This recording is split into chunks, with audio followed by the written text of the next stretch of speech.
Olá! Oi, tudo bem? Tudo bom, Ju? Tudo ótimo, e por aí, nessa terra Tudo maravilhosa. certo. Um sol, um calor. Só para dar inveja. Como tá por aí? Tá friozinho, mas tá um dia lindo, então não ficamos Ah, muito para trás, pelo menos não hoje. legal. Bom estar aqui, né, Gabi? Muito, muito bom estar aqui com o pessoal, né? Tantas perguntas, tanta gente mandando e-mail para vocês, para a gente. É A gente não sabe verdade. responder as perguntas que são para vocês, acho que vocês nem sempre conseguem responder as nossas, e aí embola tudo, não? É verdade. É verdade, Ju. Ah, Bom, para quem não sabe, né, vou apresentar aqui. Acho que muita gente já nos conhece, mas vamos lá. Eu trabalho na IP Travel, nós auxiliamos as pessoas nessa parte de viagens, de passagens aéreas, né? Então, para todo mundo que tem interesse em viajar para a Austrália ou da Austrália, nós conseguimos fazer esse intermédio aí. E a Ju trabalha para a Seven Migration, agente de imigração, sabe tudo dessa questão de vistos, de trabalho, residência permanente, né, Ju? São quantos anos de experiência já nesse mercado, Ju? acho que desde a primeira vez, né, que eu fui exposta a essa indústria, foi em 2007, né? Olha só. Então, bastante tempo já. Mas como agente de imigração registrado desde 2014, final de 2014, já há um tempinho Uhum. também, mas estamos aí na luta, né? Na luta por todo Legal. mundo, por você, né, Gabi? Por todo mundo. Verdade. Verdade, Ju. E como que tá o cenário atual, Ju, essa questão de parents, né? Acho que muita gente ficou um pouquinho na dúvida quando surgiu essa liberação do governo depois de muito tempo de fronteira fechada. Como que, né? Acho que as pessoas até se espantaram porque houveram várias petições para o governo para liberar, trazer os pais, né? Muita gente que realmente estava com a família longe, né? Muitas famílias no Brasil, ou os pais mais velhos no Brasil, tendo a condição de trazer e não podia, né? Como é que tá mais ou menos isso? É engraçado, né? Vocês sabem que toda vez que eu vou falar no assunto, eu acabo sempre me emocionando, né? Porque a gente viu de perto aí, né? Todo mundo viveu essa situação maluca de pandemia, mas a gente viveu de perto, né? As pessoas, clientes que estiveram no Brasil, que ficaram stuck, não conseguiram retornar. E a distância, né, dos familiares. Então, afinal de contas, não é só, né? Não são somente os pais. É claro que a gente acaba estando distante de todo mundo. Não tivemos, né, mesmo nós, enfim, né, que já temos a cidadania, não tivemos a permissão de saída, então foi um momento muito complexo. Essas petições ocorreram, assim como outras petições vêm ocorrendo para que outras mudanças ocorram, né, e todo mundo aí na luta, claro, para que as fronteiras, né, se abram com segurança, com regras, né, a gente não se importa com isso, mas que de fato todo mundo consiga retornar e que a gente tenha a liberdade de ir e vir. Mas essa notícia dos pais, claro, caiu, né, como uma assim, como uma bomba de alegria, né? Não foi um balde de água fria, que nem muitas notícias nos últimos anos. E claro que deixa todo mundo mais tranquilo de saber que a gente vai, né, que boa parte de nós vamos conseguir aí trazer pelo menos os nossos pais para, né, para que a gente consiga dar um abraço aí depois de, afinal de contas, 2 anos, né? Praticamente 2 anos, não é? Então, é É. claro que é uma boa notícia. Acredito que foi o primeiro empurrão para que as coisas comecem a acontecer. Alguns estados, né, como New South Wales, se pronunciaram primeiro, né, em relação aí a Uhum. vamos tirar as regras de quarentena. E aí, né, Gabi, você sabe explicar, acredito melhor que eu, mas é justamente essas regras que fazem com que as pessoas não possam vir, né? Capacidade de quarentena e aí vai, que eu vou deixar que você explique um pouquinho. Mas as travel exemptions, assim que a notícia saiu, as pessoas já conseguiram, né, as aprovações, todo mundo já começou a pedir, já começou a aplicar, e graças a Deus estão sendo finalizadas aí em poucos dias úteis e os pais, né, começaram aí a chegar, né, na Austrália, um momento tão esperado, não é? Mas deixo a palavra com você para explicar um pouquinho aí para o pessoal desses cappings, né? Eu acho que o pessoal que não acompanha você, se é que tem alguém aqui que não acompanha, o pessoal talvez não entenda muito bem, né, o porquê da dificuldade de entrada, né? Foi. Foi um assunto muito polêmico, né, Ju? Até pela questão, acho, de ser um país que fez muito diferente do Brasil, principalmente, né? Que a gente estava habituada a acompanhar mais daqui. Eu vi Nova Zelândia chegou a fazer essa questão da quarentena obrigatória, mas o que o governo acabou fazendo lá no início da pandemia? A gente vai liberar os hotéis que passarem nessa higienização, nesse protocolo que a gente exige, e por isso a gente tem um número definido de leitos de quarentena. Isso reduziu totalmente a capacidade de passageiros para entrar no país.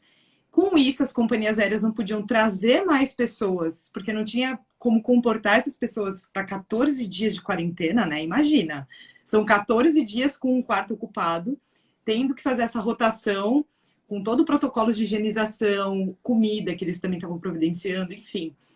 Então, foi algo bem novo, que eles de um dia para a noite tiveram que tirar da cartola, né? Olha, vai ser assim a partir de agora. E, enfim, acabou, infelizmente, limitando o número de pessoas para entrar no país. Muita gente ficou fora do país por muito tempo, aos australianos e residentes que podiam voltar na época, né?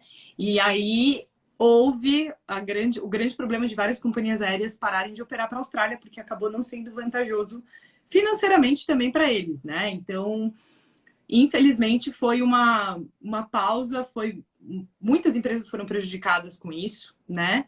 E por isso que até houve essas petições para abrir as fronteiras, para aumentar a cap, né, que é como eles chamam esse limite de leitos da quarentena, para que as pessoas pudessem voltar para a Austrália. E o grande avanço foi agora nesse mês de novembro, que aí eles finalmente, New South Wales e Vitória, conseguiram, né, o índice de vacinação, conseguiram fazer uma campanha legal para quem morava nesses estados. Infelizmente, houve um lockdown muito longo para isso, às vezes, né? Acho que mexeu muito com todo mundo, mas foi liberado e aí agora quem é australiano e residente permanente consegue voltar para a Austrália. E a gente tem bastante voo acontecendo, tem muita gente, inclusive, saindo da Austrália atualmente para viajar de férias agora em dezembro, o que é um ótimo avanço, né? Com certeza, com certeza. E é o início, né, gente? Já tem aí os programas pilotos, claro. Hoje a gente não vai falar disso, mas os programas pilotos trazendo os estudantes, né? Eu acredito que 6 de dezembro, se eu não me engano, que o primeiro, né, o primeiro grupo de Isso. estudantes vem. E é a tendência, né, que as coisas ocorram, claro, condicional a, né, não termos outros surtos por aí.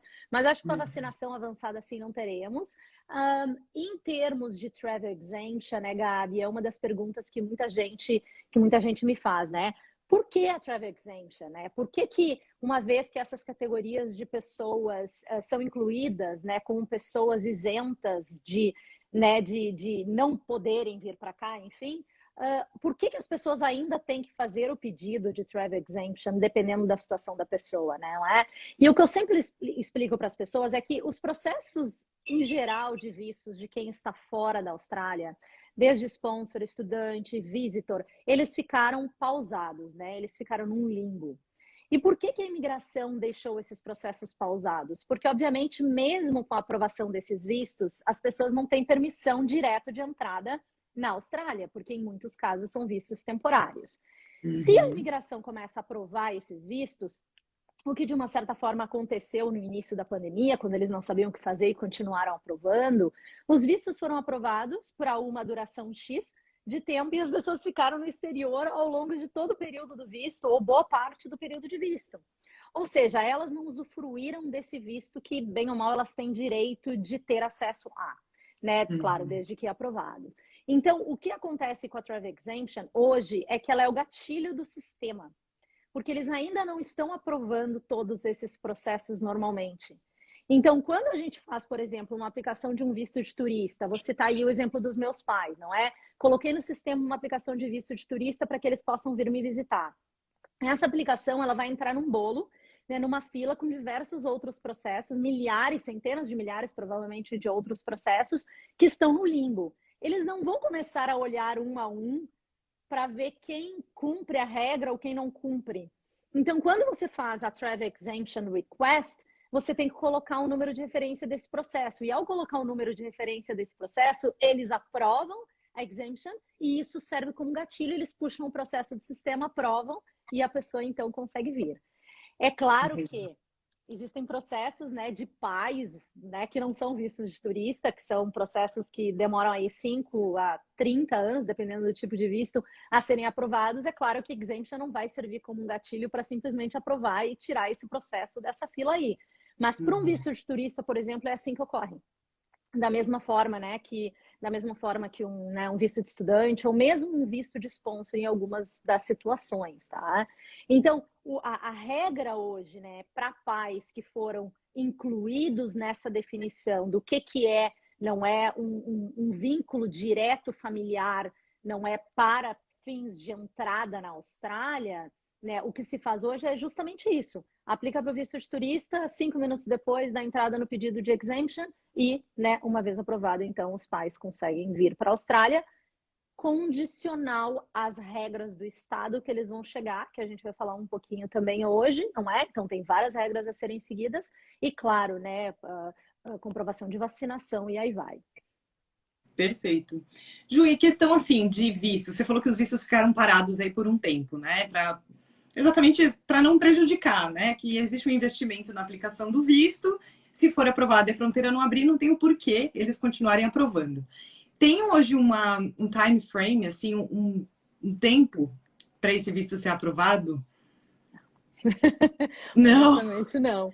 Eu tenho Tá, processos parados desde março de 2020 no sistema. tá. Totalmente parados, o status não mexeu, completamente parados. Então, a sensação que a gente tem é que justamente, né, isso ocorreu ao longo de todo esse período, onde, a não ser que você peça uma travel exemption, você então não tem o teu visto finalizado no sistema. Eu estou usando a minha amostragem de clientes, a amostragem da Seven, eu não posso simplesmente botar minha mão no fogo que todos os casos foram assim, mas essa é a impressão que a gente tem, pelo menos na maioria dos casos, não é? Então, agora talvez com a abertura gradual das fronteiras, eles comecem a absorver, né, esses processos e comecem obviamente, a correr um pouco com essas aprovações, até para não embolar no momento em que tudo abrir, né, de fato. Mas ainda assim, eu acho que eles não querem confundir a cabeça também do aplicante, porque no momento em que você aprova um visto, é claro que a companhia aérea, você vai falar sobre isso, Gabi, não vai permitir, mas as pessoas confundem o que é uma coisa ou outra. Então, tem gente que tem exemption e acha que com exemption pode entrar sem ter um visto. E o oposto também é verdadeiro, né? Tem gente que tem um visto que acha, foi aprovado, então eu posso entrar. Então, acho que também é uma forma de preparar né, e não, enfim, não resultar aí em nenhum equívoco quanto, né, a possibilidade de entrada ou não. Nós não temos esse tempo de processamento. Não E a temos, Travel infelizmente. Exemption, ela tem um deadline, né? Acho que com 2 meses de antecedência à data da viagem, que ela pode ser aplicada, não é isso? Eles pedem, né, que aplique pelo menos com 2 semanas de antecedência, não antes, né, do que 2 meses da data de planejamento de viagem. Mas quando vem o resultado, quando vem a aprovação, tá escrito, deixa eu só clicar aqui, tá escrito que, desculpa, gente, deu uma escurecida aqui. Tá escrito que se os planos de viagem mudarem, que a exemption se mantém. Pelo menos aqui estamos falando principalmente da exemption para pais, então, né, a exemption se mantém, tá? A razão pela qual eles dizem desses 2 meses, eu realmente desconheço o porquê, mas talvez é para justamente não apressar a aprovação de vistos e a pessoa também perder tempo, enfim, eu não sei o que passa na mentalidade aí, né, para esses 2 meses, mas é a regra hoje. Entendi. E falando de visto ainda, Ju, essa questão de visto de turista. No passado, né, até o meu conhecimento que eu falo para todo mundo, eu sei porque eu escuto, né? A Ju fala bastante, às vezes uma conversa ali na information também por conta do visto de estudante, mas no passado o visto de turista vinha para 1 ano e você tinha 3 meses para ficar nesse visto, né? A não ser que fosse um visto com alguma requisição especial para a pessoa conseguir ficar mais de 3 meses sem sair do país. Isso ainda é o cenário para vistos de turista ou eles estão sendo um pouco mais flexíveis por conta dos pais?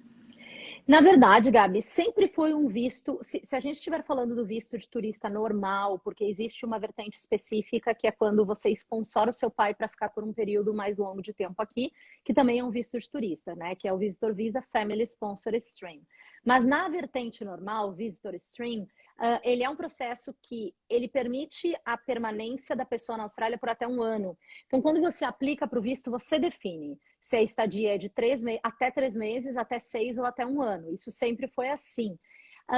Para fins de aprovação rápida e até automática pelo sistema, a maior parte das pessoas selecionava os 3 meses, até porque a maior parte dos pais acabam ficando por até 3 meses, não é? Mas sempre teve a opção de até 3, até 6 e até um ano. O que significa isso? A partir da entrada da pessoa aqui, a pessoa pode ficar, então, 3 meses sem sair, ou 6 meses, ou um ano sem sair. Mas o visto, ele é um pouco diferente, porque, por exemplo, se a pessoa, hoje estamos em 16 de novembro, se a pessoa tem um visto de turista aprovado hoje, de um ano, vai estar 16 de novembro de 2021 até 16 de novembro de 2022, certo? Mas a permanência da pessoa é a partir da data de entrada. Então, o visto vai vir com uma data de aprovação, com uma data de validade, e vai ter uma data que a pessoa pode entrar no país até aquela data. Então, digamos que a pessoa tem um visto de um ano e esteja escrito lá que a pessoa pode entrar na Austrália até 14, 15 de novembro de 2022. Se a pessoa entrar nessa data, não é conforme o visto prevê, o visto dela não vai valer até 16 de novembro, ele vai valer por um ano. A partir sim. dali, não é? Sim. Então é um pouquinho diferente, né? A pessoa, no visto de turista, a não ser que a pessoa não entre na Austrália até a data máxima que está escrito no visto de entrada, de primeira entrada, o tempo de permanência vai ser a partir da entrada. Sim. Tá? Olha Então, só, um ótimo detalhe a pessoa não até. perde, né? A pessoa não perde, né? Porque tem gente que me diz, Sim. poxa, eu tive esses dias uma cliente que eu estou ajudando, ela disse, mas eu vou aplicar para o visto de turista agora, a minha mãe vai querer vir em março, e aí se o visto for aprovado, ela vai estar perdendo tempo. Não é exatamente assim que ele ocorre, tá? Mas essa opção sempre existiu, até 3 meses, até 6, até um ano, e aí você define se a pessoa vai ficar sem sair, ou até tem uma opção lá que você disse, se a pessoa quiser ter, né, a opção de ir e vir nesse período, que a pessoa possa sair do país e retornar. Perfeito, perfeito, Ju. E a exemption tem validade também? Se de repente a gente pedir exemption e esperar, tem algum prazo? Isso foi tão polêmico assim ao longo da pandemia, porque em determinado momento eu acredito que eles estavam considerando esse tempo de validade, falava-se muito de 3 meses. Quando vocês pegam o resultado, né, de uma aprovação aí de exemption, não vem com absolutamente nada em relação a datas. Né? Não vem, tá? Não sei se isso vai mudar de categoria para categoria, talvez sim, mas de forma geral essa informação não vem. Tá? Então, isso foi super discutido em todos os fóruns que eu participo, de, né, gente de imigração, todo mundo estava sempre discutindo essa validade. Mas não faz muito sentido, né? A não ser que as regras mudem, né? Então, enfim. Mas por hora, para pais, que é o que a gente vai falar mais hoje, não vem com essa validade, não. Entendi. Perfeito. Tem até uma pergunta da Tai, se a gente também. pode aplicar o visto, né, para pais antes deles virem, né, e já deixar o visto aprovado. Então, o que vai acontecer é justamente isso. Você vai colocar o visto de turista para os seus pais no sistema e a tendência, eu não estou dizendo que a partir de agora não pode mudar, mas a tendência é que o visto vai ficar ali no sistema e eles não vão tocar naquele processo, exceto pedir exames médicos e tal, que pode acontecer, mas eles não. A tendência é não aprovar esse visto até que você, então, né, aplique o Travel Exemption Request. E é isso que vai servir como gatilho, não é? De novo, estou falando até agora, não sei se alguma coisa vai, né, que alguma coisa vai mudar. O que eu digo é, a minha sugestão é sempre essa, e é assim que a gente faz com os nossos clientes. Vamos colocar o processo de visto de turista no sistema, deixa lá, paga as taxas, se pedirem exames médicos, já façam os exames médicos, e mais próximo da data de viagem, então apliquem para Travel Exemption, até porque, né, a maior parte dos processos estão sendo finalizados dentro de um período de 7 dias no máximo. Então, né, a pessoa deixa a exemption para mais à frente. E essa questão do teste, né, Ju, do exame médico, né? Acho que é algo importante. Não são todas as aplicações que são solicitadas o exame médico. Queria saber se É. tem algum critério, se tem alguma informação importante para a gente se preparar. Olha, acho que esse aqui a tendência é pedir o exame médico. Claro. O que a gente sempre viu, né? São dois fatores aí que eles davam em consideração para pedir os exames médicos para pais, né, no exterior, que sempre estiveram ali. Um é a fator idade, então pessoas de mais idade a tendência eles pedirem, e também justamente esse tempo de permanência aqui. Então, normalmente, se você pede até 3 meses de permanência, se a pessoa não tem uma idade avançada, a tendência é eles não pedirem. Isso na vertente normal. Se a gente segue pela vertente family sponsor, que a gente está fazendo com muita frequência, né, principalmente depois das famílias estarem separadas, nessa normalmente eles pedem. Em relação aos exames médicos, né, são os exames tradicionais da imigração, basicamente todos os locais, né, oferecem essa possibilidade, mas não tem muito como a gente prever, né, se eles vão pedir ou não os exames. Há uma discussão em paralelo que com a pandemia, não é, tudo indica que eles vão começar a pedir com mais frequência, ou já estão pedindo, né, em casos que antes não víamos esse tipo de solicitação. Faz sentido, né? COVID vai fazer sentido, né? Faz. Sem dúvida. Tem bastante A gente... pergunta até do pessoal querendo saber sobre o exemption. Então, eu vi uma pergunta aqui, né? Quanto tempo está demorando o processo de visto de turista para aqueles que já estão com exemption aprovada? Todos os que eu fiz até o presente momento, o visto saiu dias depois. Mas acho que vai depender um pouquinho dessas solicitações. Se eles pedirem os exames médicos, então aqueles que fizeram a aplicação por eles mesmos, né, que não estão trabalhando com a gente, tem que ficar atento ao sistema, ver se não houve essa solicitação, às vezes vai para o spam ou não. E claro, enquanto os exames médicos não forem feitos, esse visto não vai ser aprovado. Se for uma solicitação do visto, não vai ser aprovado. E entra também, Ju, como se fosse um outro visto de estudante, 28 dias para responder a imigração, se eles fizerem alguma solicitação? Sim. Normalmente 28 dias, mas claro que com a pandemia, né, com obviamente os médicos, as clínicas fechadas, principalmente aqui na Austrália, não é? Para o pessoal, então eles estão sendo mais flexíveis quanto a isso. O mínimo que se faz é colocar uma evidência do booking desses exames no processo para mostrar, não, estou fazendo o que vocês pediram, então, né, vamos seguir em frente. Tá? Então, né, o cenário mais comum hoje que a gente tem é tanto pais que já estão em outros tipos de processo de visto para pais, né, processos de visto que sempre existiram, que não foram afetados diretamente com a pandemia, estão com o processo parado no sistema, querem vir visitar os filhos, ou aqueles que não têm nada no sistema, aplicam fazem uma aplicação, dão entrada num processo de visto de turista, converse aí, claro, comigo ou com seu agente de imigração em relação a qual a vertente que é mais interessante para aquele caso, faz a Travel Exemption 2 meses antes de viajar, e por hora tudo tem acontecido assim, tudo tem sido aprovado, tudo tem acontecido rapidamente, as pessoas já estão começando a entrar na Austrália. Perfeito, perfeito, Ju. A Isis Esperante perguntou da passagem. Vou aproveitar até esse gancho, né, de passagem. Geralmente não precisa, né? Nunca foi request de nenhuma aplicação de visto ter passagem aérea. Inclusive, acredito eu, não faço diretamente aplicação de visto de turista pelo mundo todo, mas nenhum país exige a passagem aérea para aplicação do visto. Eles exigem planos de viagem às vezes, né? Então, uma data de entrada e uma data de saída, de acordo com o seu planejamento, mas é difícil alguém exigir uma passagem, sendo que você não tem aprovação do visto ainda. Então, passagem não é, né, obrigatoriedade, não. Muito pelo contrário, né? Eles dizem para você não se planejar a fazer uma viagem, pelo menos à Austrália, não tem conhecimento do resto do mundo, a não ser que você tenha um visto, que você tenha uma confirmação que você vai vir. Em relação a esse plano de viagem, todas as aplicações de visto, elas vão perguntar, não é? Então, qual é a sua data de intenção de chegada e intenção de saída? Né? E no caso do Visitor Visa, logo acima tem essas opções pré-selecionadas de até 3 meses, até 6, até 12, e a gente honra com aquelas datas que a gente está colocando ali. O que a gente tem feito também é, para processos de visto de turista que estão no sistema há muito tempo, muitas das informações que estão no processo talvez estejam desatualizadas. Então, processos que eu peguei que estão no sistema há muito tempo, o que eu faço? Né? Eu faço uma correção de informação, é algo que a gente consegue fazer no sistema, então a gente avisa a imigração, ó, se a data de intenção há um ano atrás era um ano atrás, é claro que agora a data de intenção mudou. não é? Então a gente atualiza essa informação para não correr o risco de eles darem um visto de uma pequena duração com base, né, na informação passada. Então tem várias atualizações que a gente faz no sistema para que justamente o processo seja aprovado, né, rapidamente e não tem nenhum equívoco aí, não é? Mas, Gabi, vamos falar um pouquinho, se você me permitir, vamos falar um pouquinho Ótimo.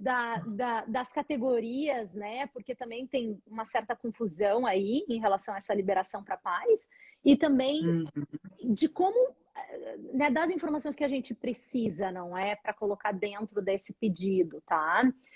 Primeira coisa que eu queria chamar atenção, não é, de muita gente aí, é que as pessoas pensam pais de residentes permanentes ou cidadãos, ou em determinados casos de neozelandeses que, né, já estão settled aqui na Austrália. A definição, não é, do que é um pai, se vocês olharem no próprio site do Departamento de Imigração, na parte, né, de Travel Exemptions, vocês vão ver que também inclui sogros.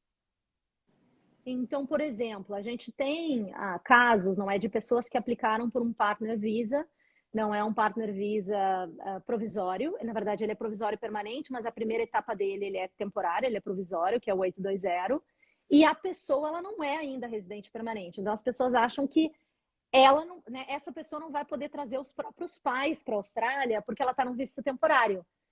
Mas o marido da pessoa é residente permanente. Então, os teus pais, obviamente, são sogros do teu marido, o que significa que eles podem sim entrar nessa categoria. Olha só.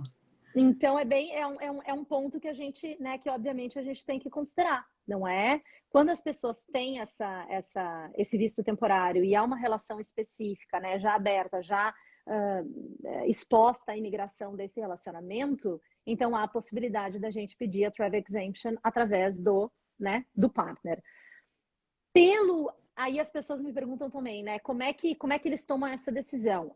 Estando casado, com certeza, né, eles entram dentro dos sogros. Quando as pessoas estão num relacionamento de união estável, numa de facto relationship, tem chance de sim, tem chance de não. Depende como eles vão analisar o processo, mas tem que tentar.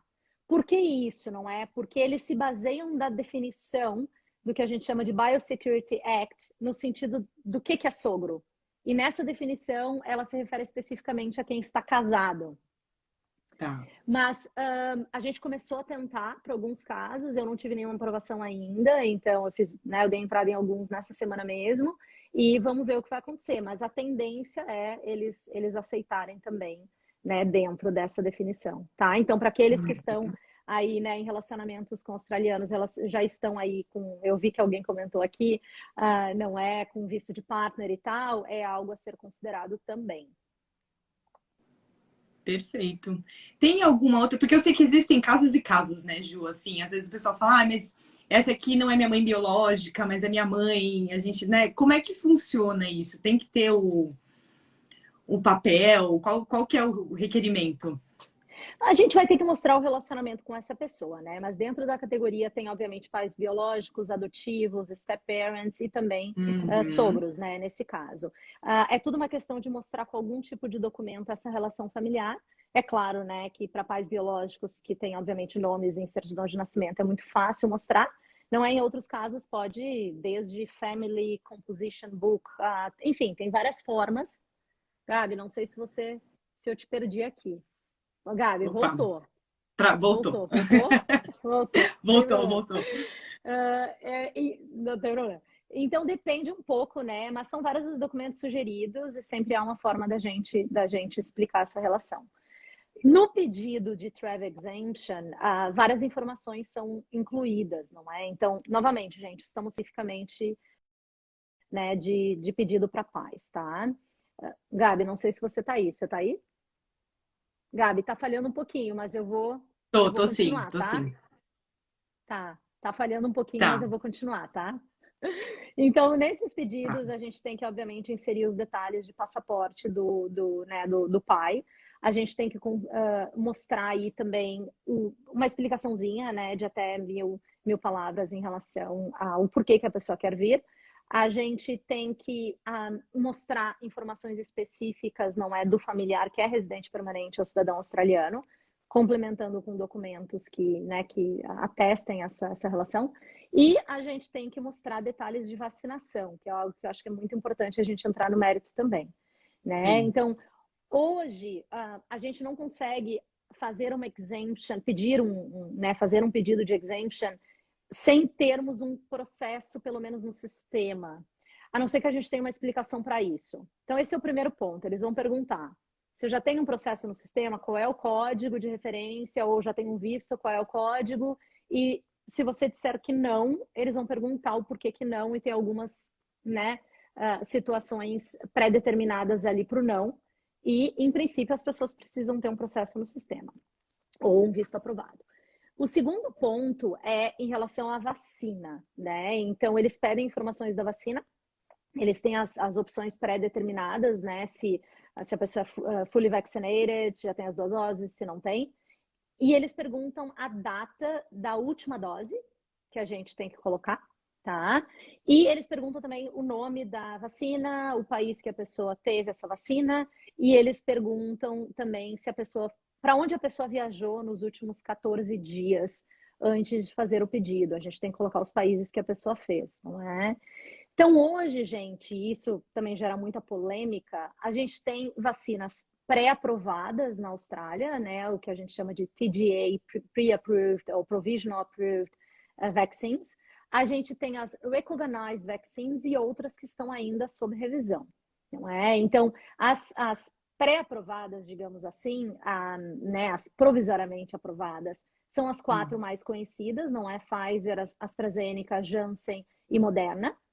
A Janssen é uma das vacinas que, para você estar fully vaccinated, é uma dose. Então, às vezes as pessoas falam, 2 doses, 2 doses. Depende do protocolo de cada vacina. A Janssen é uma serve.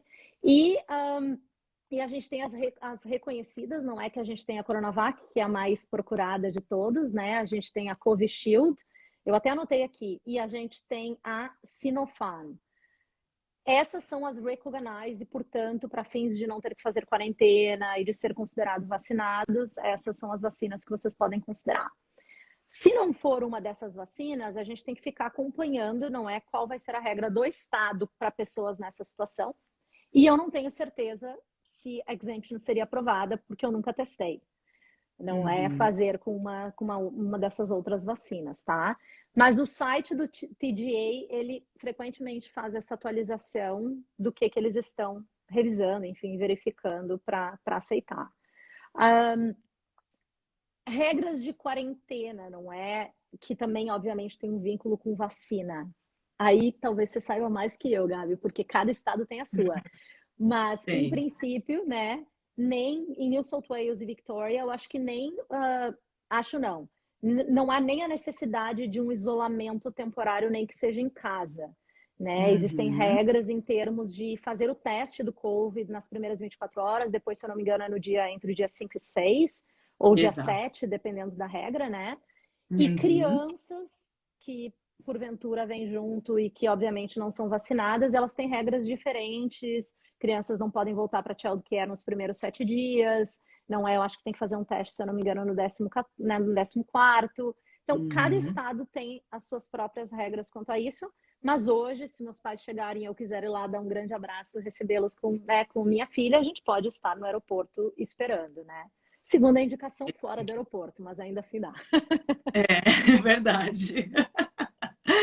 Inclusive, Ju, todo mundo que está comprando passagem hoje em dia com a gente, eu recomendo muito voltar por New South Wales. Porque é o estado que, sem dúvida, vai ser menos burocrático se você tem as 2 doses da vacina, se você já tem o certificado internacional da vacina para viagem, que não é o mesmo que você usa para entrar no estabelecimento em New South Wales. Então, é o estado mais flexível. Segundo Vitória, né? Que eles no início falaram de quarentena, mas liberaram agora também sem quarentena para quem está com as 2 doses da vacina, exatamente seguindo esse protocolo de teste do Covid que você falou. Então, fazendo um teste na chegada, depois no 5º, 6º dia, e aí, dependendo para crianças, realmente vai ter um 3º teste aí no 14º. Então, realmente, depende do estado. Por hora, a gente está aguardando os demais estados se pronunciarem oficialmente, por mais que eles tenham uma projeção, né? Quando atingir um percentual de vacinados, nós abriremos. Mas eu, sinceramente, sou muito pé atrás com isso. Eu prefiro ver acontecer para realmente investir numa passagem, principalmente hoje no valor da passagem que está assim um absurdo comparado com o que a gente tinha antes, né? Com certeza. Eu diria, pelo menos, cheguem por aqui, não é? E aí, claro, fiquem atentos às regras. South Australia tem todo um protocolo diferente, não é? De registro para que cruze as fronteiras. Me parece que South Australia está indo por essa linha também de ser um pouco mais flexível com a quarentena. Mas ainda assim tem vários formulários, enfim, né? Vários water pass que você tem que preencher para você ir para lá. Por hora, chegando por New South Wales e Victoria, a gente pode transitar entre New South Wales, Victoria e ACT, né, que é Canberra. A gente pode transitar sem nenhum tipo de quarentena, não é? Queensland, infelizmente, ainda não. A vacinação está um pouquinho mais devagar e Western Australia também ainda não, o que não é de surpreender, né, nesse momento. Mas vamos torcer que na sequência eles adotem essa flexibilidade, não é, que hoje temos por aqui. Sem dúvida, Ju. Sem dúvida. Acho que é um grande passo para a abertura da... Tá falhando? Voltou? Voltou. É um grande passo, né, Ju, para a gente realmente contar que a fronteira vai voltar no ano que vem. É o que eu estava conversando até esses dias com uma amiga. 2022 realmente vai ser gradativo a abertura, né? Não acho que eles vão simplesmente do nada abrir para todo mundo. Mas é um ano que sim, as fronteiras vão aos pouquinhos voltar ao nosso normal, né? Lógico, com todas essas burocracias de entrada. Mas a partir do momento, acho que a Austrália entender esse fluxo de pessoas de ir e vir e ver que não é tão difícil, né, fazer esse controle de pessoas, vão unificar. Eu espero muito que unifique, porque hoje em dia a gente fica aqui, né? Mas vai chegar em que data? Vai chegar por qual aeroporto? Vai ser qual vacina? Conexão em que país? É uma loucura, é uma loucura. Na verdade, não é que as pessoas não possam ir para esses estados, né? É tudo uma questão de quarentena mesmo. Então, não é que esses estados estão fechados para esses arrivals, mas a pessoa, né, tudo indica que vai ter que fazer quarentena num hotel por um período, né? Um hotel. Em alguns estados, se eu não me engano, South Australia já está falando de se isolar em casa, mas é um isolamento, não é? Com vários protocolos aí. Então, com certeza, né? Com certeza, tem que ficar atento para as regras dos estados para ver o que vai acontecer, não é? Existe aí uma discussão, né? Rumores de Austrália fechar novamente as fronteiras a partir de março. Eu não sei se está pipocando para vocês, mas está pipocando para mim o tempo inteiro. Porque, obviamente, alguns países da Europa estão fechando novamente, né? Devido a novos surtos e tal. Não tem nada oficial nesse sentido. Eu não acho que a Austrália tá se preparando para um fechamento radical de novo. E realmente eu acho que eles já se prepararam, né, muito bem preparados para quando abrir total, né? Mas, Gabi, eu tenho uma pergunta para você, que todo mundo me faz, e eu mesma tenho, né, essa pergunta, que é em relação hoje a como está funcionando a questão de seguro viagem para COVID, né? Porque eles não estavam cobrindo, não é? Então, como funciona? Sim. Ju, isso é uma coisa super polêmica, né? Um assunto bem específico. Quando deu o boom da pandemia, essas seguradoras, né? Lógico, o fluxo deles não era tão intenso, vamos colocar dessa forma. E eles tiveram que ver, né, um cenário de pessoas sem ter como voltar para casa porque não tinha voo, não ter condição de ficar no isolamento, cada país fazendo um isolamento na tua moeda local, então de repente subiria o custo.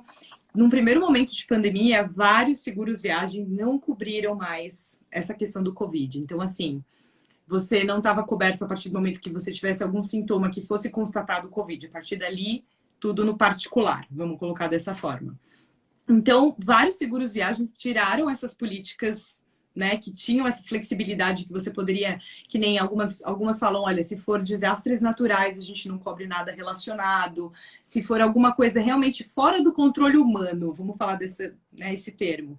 E a pandemia entrou nesse fora do controle humano e muitas seguradoras não colocaram nada, não colocaram a mão no fogo. Muita gente acabou tendo que gastar muito do bolso mesmo, porque a seguradora não ajudava. Então, algumas das empresas que a gente tinha parceria pararam de vender seguro. Inclusive, uma delas voltou agora, semana passada. E a gente sabe que hoje, né, é algo que não é obrigatório para alguns países. Eu vi que em Singapura, por exemplo, você tem a obrigatoriedade como turista para entrar com um seguro viagem que cubra no mínimo 35 mil da moeda deles lá, que são os dólares de Singapura. Então, é algo que a gente tem que tomar um pouquinho mais de cuidado. A Covermore, que é uma empresa aqui da Austrália, eles têm uma política que cobre um pouco mais do que as outras. Eles têm essa cobertura do Covid, mas não é algo ilimitado. Então, eles têm um valor específico para cobrir algo relacionado do Covid. E a Emirates, até o final desse mês de novembro, eles estão com um seguro, se você comprar qualquer passagem Emirates, um seguro que já vem no valor da passagem. Então, você não paga nada a mais, mas é um seguro Emirates, que se você precisar, por acaso, se isolar em Dubai ou em algum outro país, porque você está diagnosticado com Covid nas 72 horas antes do voo, eles te dão um aporte, eles te dão um valor para te ajudar com as despesas. Mas ainda está sendo uma barreira encontrar um seguro bem bom, bem flexível, que você consiga viajar com tranquilidade. Entendi. Porque essa é a grande preocupação, né? Segundo as É, informações que eu tenho, né, que eu entendo, Brasil, o tratamento do COVID é SUS, né? Então, em princípio, qualquer pessoa que esteja no Brasil, que é uma preocupação que a gente tem, né? Por exemplo, eu tenho uma filha de 4 lógico. anos, minha filha não está vacinada, né? Enfim, então, em princípio, o SUS vai atender e vai acabar não tendo um custo, pelo menos é o que eu entendo, desde que, obviamente, a gente, enfim, mostre, né, que a gente é brasileiro. Mas em relação à vinda à Austrália, é uma das preocupações, por exemplo, dos meus pais, não é? Então, eles estão vacinados, está tudo certo, eles querem vir, mas eles ainda ficam inseguros com essa questão de precisar, não é? Estarem expostos Uhum. a uma possível infecção ao longo da viagem. E aí, na sequência, aqui na Austrália, imagina uma internação de um dia aqui na Austrália, o valor que custa, né? Então, Gabi, vocês dão uma assessoria nesse sentido, de pelo menos de indicar aquelas empresas que têm planos melhores nesse momento? Sim, sim. No início, Ju, a gente realmente optou por não fazer, porque estava sendo algo muito tricky, né? Eu não conseguia oferecer um serviço que realmente atendesse a pessoa. Então, acho que fica unfair, né? Se pagar por um serviço que no final você não vai poder utilizar. Mas agora, aos pouquinhos, a gente está voltando com a Covermore e o NIB, que são duas empresas aqui fortes na Austrália, né? Que são bem conhecidas. E a gente está indicando mais a Covermore, sem dúvida, porque eles têm essa política mais abrangente para a Covid. Então, é algo que realmente é importante no momento. Eu vi até uma pergunta aqui, deixa eu até voltar, acho que É. Marinês, perguntando sobre a questão do seguro viagem, né? Muita gente tem a dúvida da diferença entre seguro viagem e seguro saúde. Porque o seguro viagem é onde você não é residente permanente. Então, onde você tem alguma condição de visto temporário naquele lugar, você compra um seguro viagem que vai te atender com algumas limitações, geralmente de valores, dependendo do que você precisar. A maior parte dos seguros viagens, eles são ilimitados no que diz a respeito à emergência. Então, de repente, algum acidente, alguma coisa, né? Lógico, um grau mais elevado. Mas o seguro saúde, você só consegue quando você tem um visto, por exemplo, o visto ou a cidadania, a permanência, a residência, ou um visto temporário, que nem no caso o ASHC aqui na Austrália, que é um visto temporário no caso de estudante, né? Que você tem essa cobertura para utilizar. Mas como turista, é seguro viagem. Mas, e Gabi, e a mudança do seguro viagem, uma vez estando aqui para o OVHC? Porque o OVHC, bem ou mal, né, é um cover que é para vistos temporários, né? Então, o pessoal que está no Uhum. visto de turista, no 408 agora, mesmo num sponsor, mesmo num graduate visa, né, o seguro correto é o OVHC. Eu sempre Uhum. fico na dúvida, é algo que uma hora eu vou ligar para o BUP e vou perguntar, mas como, né, eles poderiam fazer? Porque eu acho que o que a Marinês falou foi justamente isso. De repente dá para vir com o seguro e fazer a renovação, né, ou a inscrição, né, num novo seguro estando aqui, uma vez com o visto temporário aprovado. Eu não vejo nenhuma limitação nesse sentido, mas ainda assim eu não sei as regras do AVHC para COVID. Então a Uhum. gente, né, teria que um pouco, acho que um pouquinho mais a fundo aí, né, para entender o que poderia ser feito. Acho que hoje é uma das grandes barreiras. Isso, gente, não vai impactar os planos de viagem, né? Claro, pode impactar a decisão de vir ou não, né, de viajar, Sim. mas em termos de pedido de travel request ou mesmo de visto de turista, que é o que mais estamos falando hoje, não tem nenhum impacto, né? Foi mais uma curiosidade mesmo, não é? Exato. Então, é mais uma curiosidade. Gabi, você tem as perguntas? Tinha umas perguntas de antes que você tinha anotado? Tenho. Vamos? Tenho sim, Ju. Vamos lá. Eu tô aqui com uma que eu achei bem interessante até. referente a irmãos, que eu falei, olha, essa pergunta é muito boa. Tem uma cliente minha, Camila, ela me perguntou o seguinte: minha mãe tá no Brasil, eu sou residente permanente, eu quero trazer minha mãe, mas o meu irmão tem 11 anos. E eu queria saber se ele pode vir para cá, como de repente dependente da minha mãe. Ele é meu irmão também, não sei se essa relação ele teria como algum benefício para aplicar. Foi bem específico. Falei, vou aproveitar e vou perguntar para a Gil. Esse eu não sei a resposta, eu vou ser meio honesta. Quando eu sei, eu sei. Quando eu não sei, eu não sei.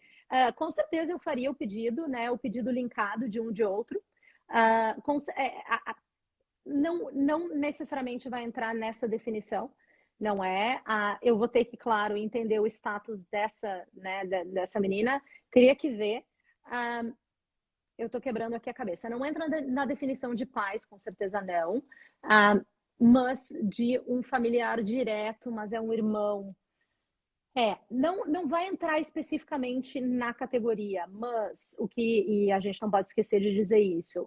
Mesmo que as pessoas não entrem, não é? Mesmo que um pai ou que uma mãe ou que um irmão, enfim, não entrem especificamente dentro da definição que é mais garantida da gente conseguir uma aprovação dessa exemption, não significa que as pessoas não podem tentar através de uma situação compelling ou compassionate, né? Então, existem várias categorias hoje de exemption que não estamos falando aqui, e existe essa categoria que é para situações específicas, não é? Então, mesmo que a gente não consiga colocá-lo diretamente, não é, nesse pedido, embora seja dependente, e no visto entre como dependente, eu não saberia dizer, tá? Mas, no mínimo, uma tentativa através do compelling, dizendo que, né, a mãe, no caso, está vindo, que tem um menor sob proteção da mãe, que também quer vir, eu tentaria. Pedidos de exemption, gente, podem ser feitos quantos vocês quiserem. Eu não sugiro que as pessoas fiquem colocando no sistema, a não ser que boas explicações para isso tenhamos. O número de recusas ainda é altíssimo, mas se compararmos o número de recusas do início da pandemia para agora, a diferença entre aprovações e recusas já diminuiu um pouco, né?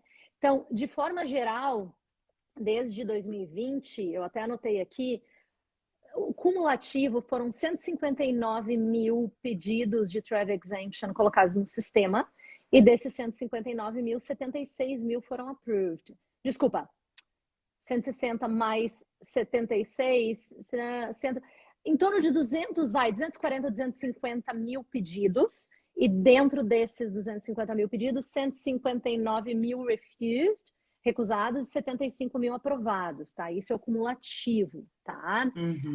Se a gente pegar hoje, não é, as aprovações, deixa eu pegar uma referência aqui. Nesse critério de compassionate and compelling, que vai tudo depender da explicação que a gente vai dar, embora tenha ali alguns exemplos do que pode ser feito ou não. Em outubro, de março a outubro de 2020, foram 21.897 recusados e 5.177 aprovados, tá? Tá. No mês de uma diferença. No mês de novembro de 2020, 925 aprovados nessa categoria e 9.013 não aprovados, né? Recusados. Se a gente pegar o mês de outubro, último mês, outubro de 2021, a gente teve 1.640 aprovados e 4.577 recusados, tá? Então, a diferença, né, ela já não está tão grande, o que significa que, com a saída da quarentena, é claro que a flexibilidade em aprovar esses pedidos, ela aumentou. De toda forma, infelizmente, né, eu tenho que dizer que eles são bem preto no branco nas aprovações e negativas. Eu tenho casos fortíssimos que eu dei entrada ao longo, né, da pandemia, enquanto havia a obrigação da quarentena. E casos muito, muito fortes, muito bem preparados, de famílias que têm pessoas novas aqui, sem pai, sem mãe, há 1, 2 anos, e eu não obtive um resultado positivo. Enquanto que tem casos que você acha, tá mais ou menos, e você consegue. Então, é tudo uma questão de tentativa.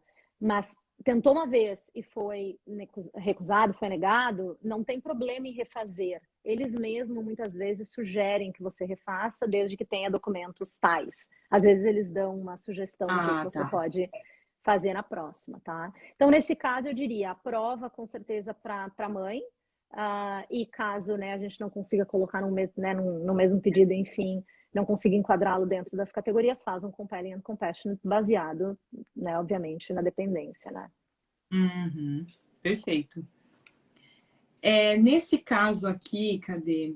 Ela perguntou também da exemption, na ordem da exemption. Então, só para quem pegou aqui a live no meio, primeiro ponto seria aplicar o visto de turista e De depois, ter no um visto segundo momento, válido. aplicar para travel exemption, porque a gente É, precisa do número dessa aplicação do visto para conseguir a aprovação. Né? Ela chegou é, a perguntar é. isso também. É super. Perguntaram do exame. Uhum, pode falar, Ju. Só um parênteses rapidinho, Gabi. Quando a gente lê as informações, o que as pessoas têm que entender é que realmente as informações disponíveis a vocês, né, a todo mundo, são as mesmas informações disponíveis a nós, porque isso não faz parte de uma legislação específica de imigração. Né? Mesmo as concessões por pandemia em outros tipos de processo de visto não são parte da legislação. Eles não vão mudar com algumas exceções, mas não vão ficar mudando a legislação em função da pandemia. Então, eles fazem, né, determinações, direções ministeriais, concessões, e eles acabam nos guiando através, né, do próprio website, onde tem as informações. Em relação a essa questão de pedir ou não, a informação ela é confusa, na verdade, ela é ambígua. Porque se vocês lerem o website, dá a entender que se um pai tem um visto de turista já aprovado, e é uma definição óbvia aí de relação com, né, com filho residente permanente cidadão, que essa exemption a pessoa seria uma pessoa isenta. Então dá a entender que a pessoa não precisa aplicar para exemption, se ela já tem a situação de visto aprovado e consegue comprovar o parentesco. Mas na sequência está dizendo que a efetivação, a comprovação desse parentesco é necessária. E a única forma de fazer isso é com exemption, de você ter certeza.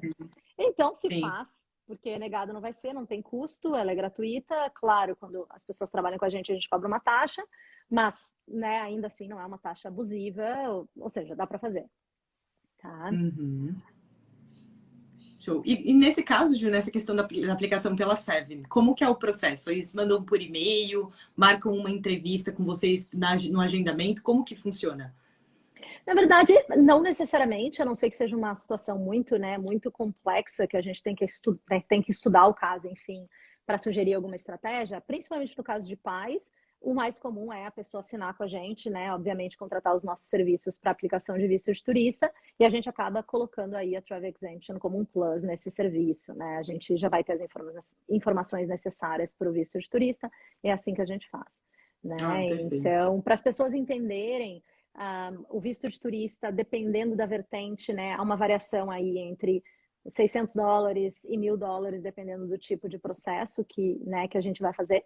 Quando precisa ser sponsorado por um familiar aqui, que é um visto de turista mais longo, a gente cobra um pouco mais, né, nessa range aí desse valor, mas a gente tem atualmente, né, um acordo, né, Gabi, verbal aí, nada, também um compromisso, mas temos um acordo que né, obviamente para clientes de vocês hoje, se for um visto de turista normal, a gente cobraria $400 para fazer o processo de visto de turista.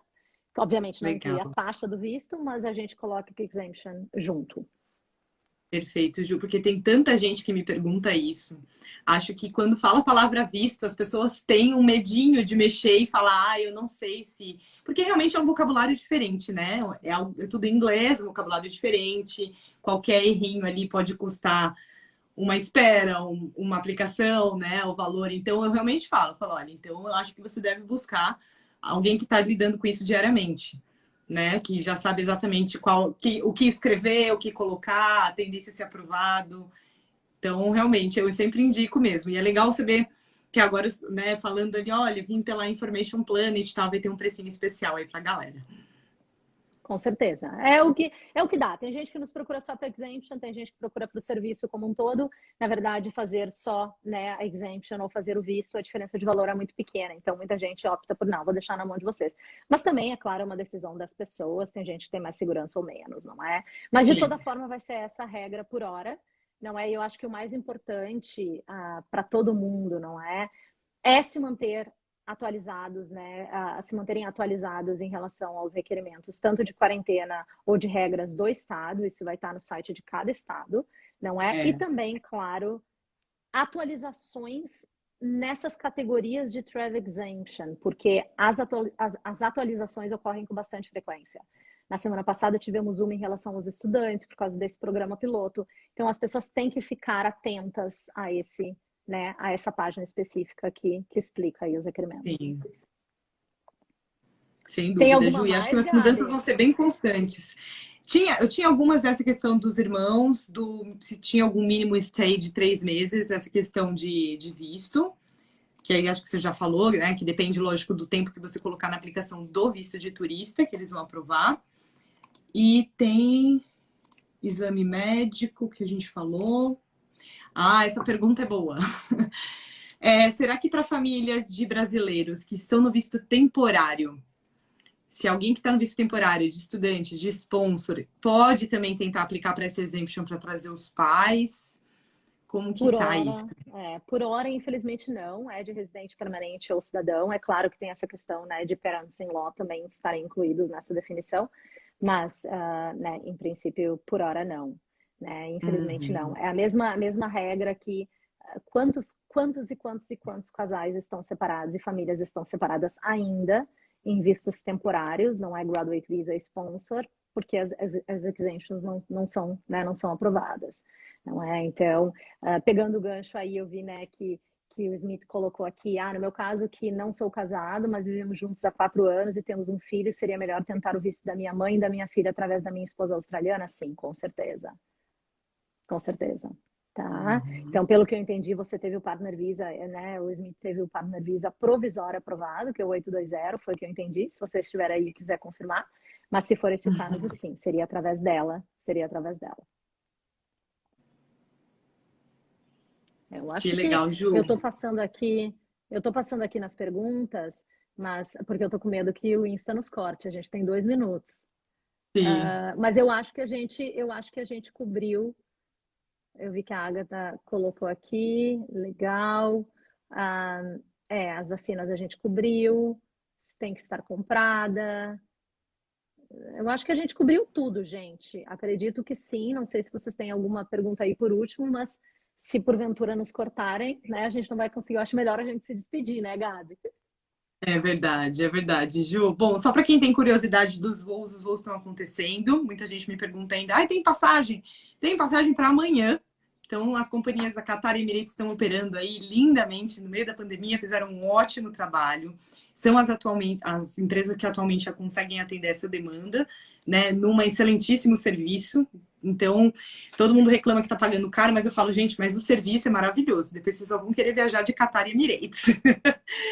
Então, realmente, quem quiser fazer uma cotação, dar uma olhadinha, fique à vontade para entrar em contato aqui com a gente, da IP Travel, né? E aí a gente vai mantendo contato, Ju, esses updates aí, que eu sei que são diários, difícil a gente fazer, né, um catch-up sempre para fazer esse monte de informação que sempre muda, mas acho que esclareceu bastante coisa para muita gente aí que quer trazer os pais para a Austrália. Gente, muito obrigada, Gabi, muito obrigada pela oportunidade, o pessoal que está aí nos acompanhando, obrigada também. Eu acho que o Insta vai nos cortar, então vamos correr. Mas sempre que der, a gente obviamente posta aí mais novidades para vocês.